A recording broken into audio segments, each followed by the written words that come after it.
Hello, welcome to Coaching with Tally. We're talking today about empathy, how it changes our lives, our relationships, and the world. There's a quote I want to share with you. It's not mine, but I heard this somewhere. At our best, we practice empathy, imagining ourselves in the lives and circumstances of others. This is the bridge across our nation. To increase your level of empathy really will impact multiple things. It will impact your personal relationships. It'll impact all of your performance in your work life, and it'll affect the world. I want to talk about those three things today in this conversation we're having around empathy. My name is Tally. I'm a life and personal development coach, and I have the honor of working with leaders to create lives of profound impact in the world that are centered in joy, getting leaders aligned to who they most truly are, really firing on all cylinders, having a life that they love living and being in overflow to the world out of that place of joy. So we're talking today about empathy. I've been coming live every day at 1 o'clock Eastern Standard Time on my Facebook page, Leaders Alive with Tally. And today we're having a conversation around empathy. We're going to talk about what is empathy, why is it important, is it something that you're just born with, or is it something that can be taught? And then how do you improve it? What are some practical things we can do to increase our level of empathy in the world? So why does it impact our lives, our relationships, and our world? We're going to get into that. I want to start with a quote by Brené Brown. And she says, empathy communicates the healing message. You are not alone. I think that's really, really powerful. So what is empathy? Empathy is our ability to understand another's perspective, to share in another person's feelings. Super powerful, super important to be able to understand and connect to another. Because we are designed for connection, like we are hardwired for connection. It's the ability to form meaningful, authentic relationships with other people. And empathy is one of those just crucial, essential building blocks to creating connection. And so if we're going to have positive connection in our world, we have to develop empathy, and we can expand it and increase it. And now I feel like with everything going on in the world, this is a super important conversation to be having. So the reality is 98% of us have capacity for empathy, have capacity for connection. So excluding sociopaths, psychopaths, and narcissists, who there actually is something neurologically disconnecting going on in their brain. They're not able to engage empathetically. 98% of us do have the capacity and are, like the large majority of us, are capable of empathy. So it's something that we get to expand and increase and grow into even more. So it can be developed, and it can be increased, it can be taught.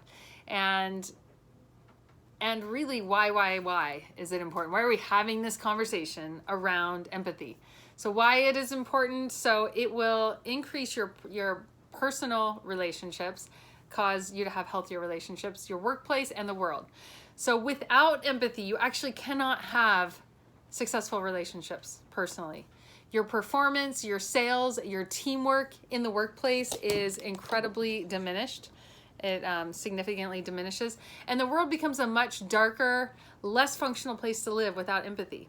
So let's talk about those three things really quickly. So in order to have positive, healthy personal relationships, you have to have that nurture, that care, compassion, the ability to hear and understand. In the workplace, there have been all kinds of studies that have linked performance, sales, teamwork, retention, and satisfaction in the workplace to having leaders that are leading with empathy. Super powerful.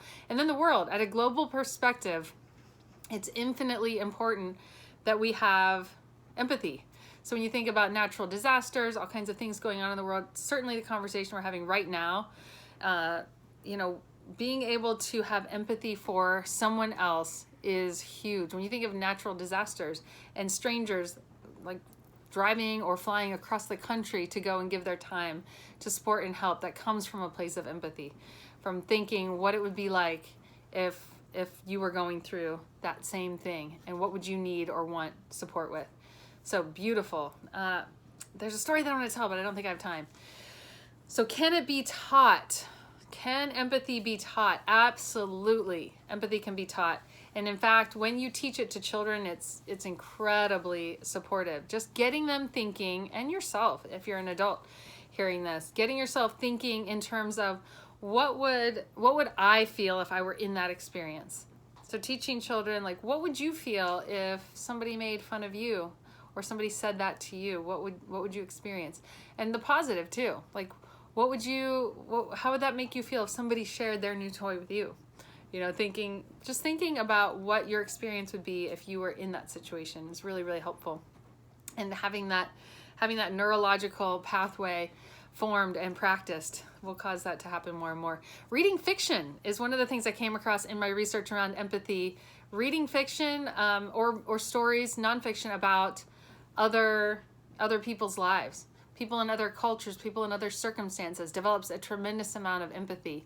We actually will, like our brain waves, it's been studied that like people that have been hooked up to biofeedback and you can see the brain waves, you can see where the spikes happen in a character.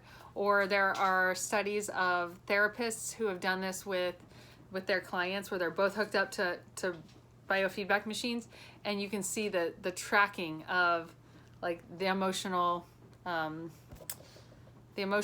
connection, which is really, really beautiful and super powerful. And when people feel seen and known and heard and understood, so much healing happens. It's beautiful. So certainly in children, reading fiction, having people in your life that empathize with you, that will feel with you, that will seek to understand, super powerful. Listening ourselves, just practicing the skill of listening, not listening to respond or react or to say the thing that we want to say next or to dispute or kind of shut down, but just listening from a place of curiosity, simply to understand. And I think this is one of the big reasons why we fail to lean into empathy sometimes. It's out of a fear, I think, of somebody trying to change our perspective.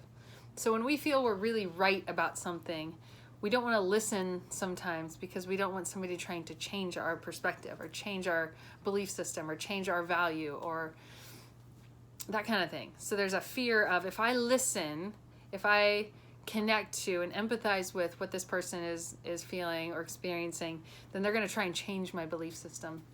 And I want to share with you, I mentioned it in my live yesterday, but a book by Chris Voss. He was an FBI negotiator.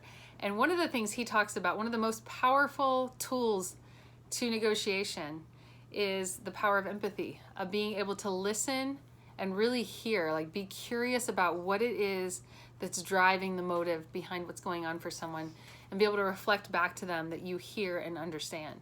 And it doesn't mean agreement. You can listen, you can increase your empathy, and you don't have to agree with the person. Like, he's dealing with people that are terrorists who are, they rape and torture and murder people, like probably psychopaths, sociopaths, something in that department, and like in complete disagreement with where they're coming from and what they're doing.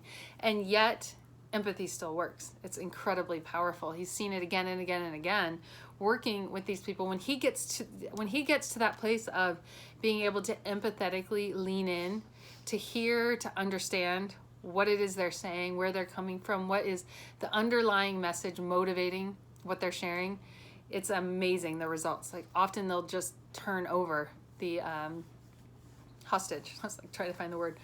They'll often just turn over the hostage without the ransom, without the need for anything, because they feel understood. And he tells story after story after story, the power of empathy and being able to listen for and reflect back what you hear the person saying. So it's an incredibly powerful tool, even if you don't agree. So I want to encourage us to lean into that place of empathy, because it's powerful for us. We actually feel like we live in a world of connection and empathy and love when we give the thing that we want, and we make the world really such a better place. So I want to end with two quotes actually. I want to end with a quote by Henry David Thoreau. Could a greater miracle take place than to look through each other's eyes for an instant? That's Henry David Thoreau. And then there's one other one by Einstein that I want to share with you. Peace cannot be kept by force. It can only be achieved by understanding and empathy. Blessings.